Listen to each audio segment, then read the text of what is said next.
Hey everybody, as many of you know, I'm your host, John Savarino, and this is Talking Money. In today's video, I quickly just want to go over what the Foursquare is. And the Foursquare is commonly used by, at least 99% of car dealerships in this country during the car buying process. And if you purchased a car recently or purchased a car in the past, this probably looks very familiar to you. And I just want to go over what each square means, and then just as a whole, what are some things to be thinking about when purchasing a car? So traditionally speaking, they'll have your trade value here. The price of the vehicle and the trade value can sometimes be swapped, but when it comes to your trade value, usually what'll happen is they'll write on there, oh, current market value is this. Here's how much we're going to give to you, Mr. or Mrs. Car Buyer. But usually on the first Foursquare, the first time that you see the Foursquare, they're trying to hold some dollars, right? So, like in the past, there's not several $1,000s of room there anymore, but there could be a few hundred, 1,000, at the very most, from my perspective, they could be holding, $2,000. But I would say, traditionally speaking, there's about $500 to $1,000 of wiggle room there. And if you remember, when they were doing the analysis of your trade-in, they're kind of touching, without saying anything, they're touching the scratches, they're touching the scuffs, because they want you internally to be devaluing your vehicle by doing so. It's a psychological trick that car salesmen use to devalue your trade-in without them specifically doing it. So just be thinking about when they do this quote-unquote walk around of your trade-in. The price of the vehicle, if you're buying a new vehicle, it'll say, hey, here's what the window sticker is, after discounts, here's what we're going to sell it to you for. Usually on a new vehicle, the discounts are all manufacturer rebates. I will say, same with, it's not like it was in the past. There's not, several tens of thousands of dollars of markup on vehicles anymore. The lower cost of the new vehicle, usually the less markup. Like I'm talking maybe a few $100s of markup for the dealership. But then once you get up higher, a higher priced vehicle, there could be a few $1,000s of markup there. But just keep that in mind when buying a new vehicle. If you're buying a used vehicle, if it's only been on the lot for a few days or a week, there's usually some markup in there. But once again, it's not going to be, $10,000 of markup, maybe a couple to a few thousand.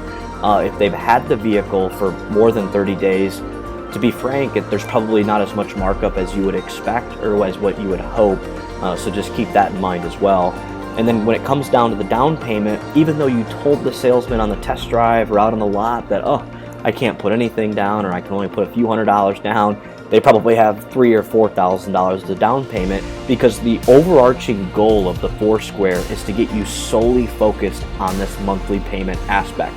Because there they can manipulate this, they can manipulate that, and they can manipulate the price to whatever you want your monthly payment to be, even the length of the loan or the rate of the loan. Usually if you're going to do financing through a dealership, they're holding 1% or 2% on your loan interest, even if you have really amazing credit, specifically on a used car normally. So I I cannot stress this enough.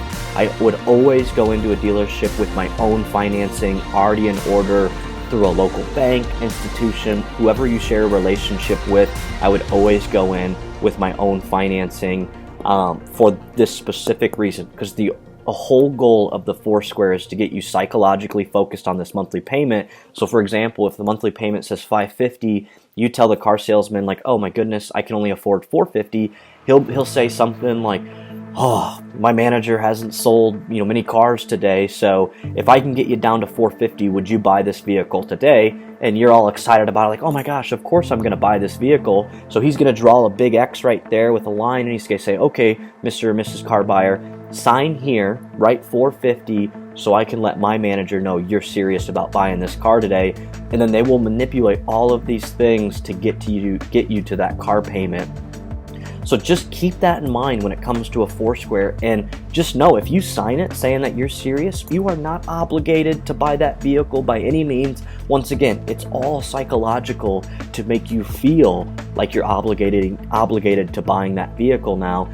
And the last thing that I will say or I will mention in this video is always see a buyer's order before you agree to anything, because you want to see line by line what exactly are you paying for, because more often than not, in this monthly payment that you're agreeing to, it could actually be substantially less, because maybe they have a warranty service already priced into that monthly payment, gap insurance, any type of add-ons like rust proofing or undercoating, that could all be included. So that way, once you go talk to the finance guy, he knows that he has you. He or she has you at this particular monthly payment, so they can kind of sell you these add-ons without you stretching your budget, so to speak. So just a few things to be thinking about when it comes to the Foursquare and the car buying process and what dealerships use this for.